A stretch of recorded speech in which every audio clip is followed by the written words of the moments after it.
Ja Simo Mäkinen, kunnanjohtaja, pyydän sinut tänne kertomaan seuraavasta ohjelmasta.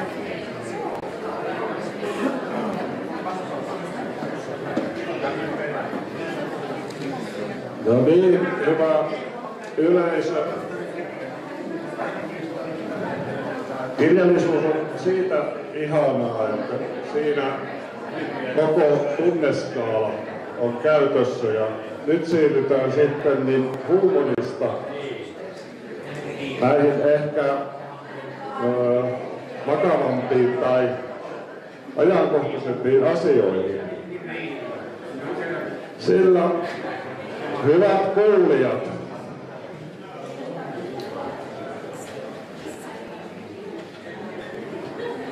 Somerven kirjamessuilla vietetään kirjan juhlaa.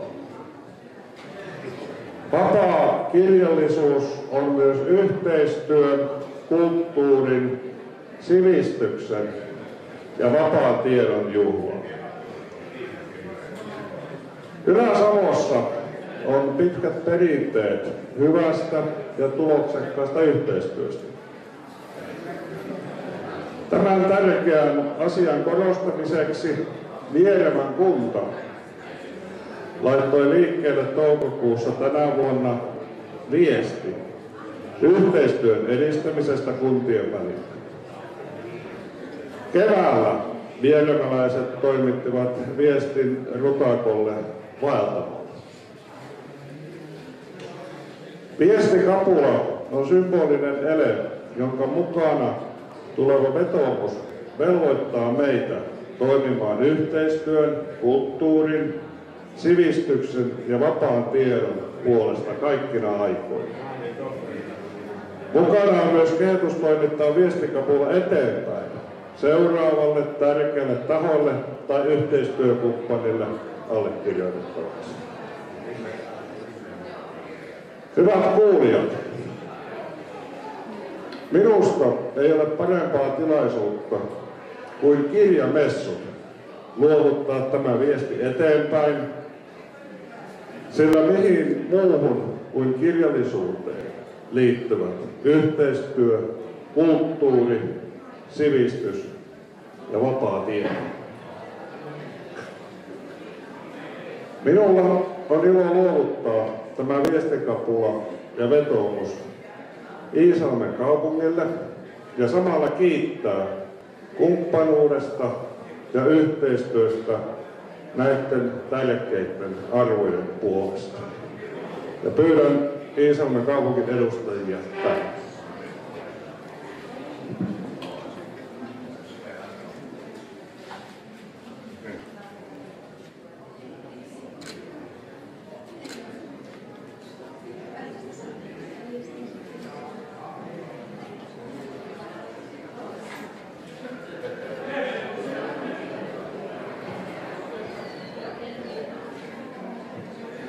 Lämmin kiitos Simo ja Sonkajärvi ja ennen kaikkea äärimmäisen lämmin kiitos suomalaisen Mikalle Vieremälle.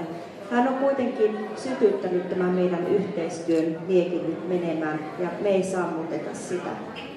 Kiitos. Ja mikä on tämän parempi tilaisuus kuin kirjamessut?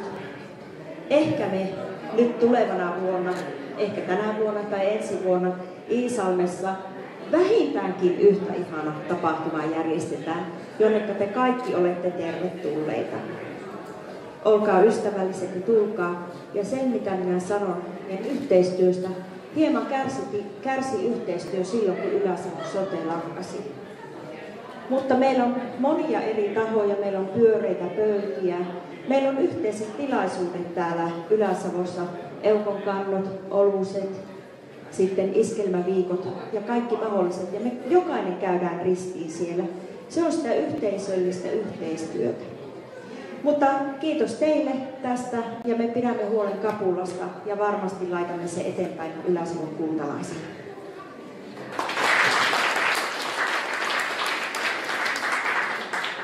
Kiitos lämpimästi myös minun puolestani. Nämä arvot, mitä tähän kapulaan liittyy, kulttuuri, sivistys ja avoin tieto, niin nämä on tosi tärkeitä arvoja nykyaikana ja nyt jos koskaan niitä on syytä ylläpitää. Ja siihen me sitoudumme Iisalmen kaupungilla ja ehkä tämä Katin viittaama juhlava tilaisuus, missä tämä jaetaan eteenpäin, voi olla vaikka ensi vuonna, kun meillä on tosi iso satsaus kulttuuriin ja sivistykseen. Meidän kulttuurikeskuksella alkaa mittava uudistus- ja peruskorjausprojekti. Ja se on semmoinen noin 30 miljoonan satsaus kulttuuriin ja sivistykseen. Ehkä sitten kun vietämme niin kun läksiäisiä siellä vanhassa kulttuurikeskuksessa ja unelmoimme jo uudesta, niin siinä tilaisuudessa voisimme luovuttaa tämän eteenpäin sitten seuraavalle yhteistyökumppanille. Kiitos.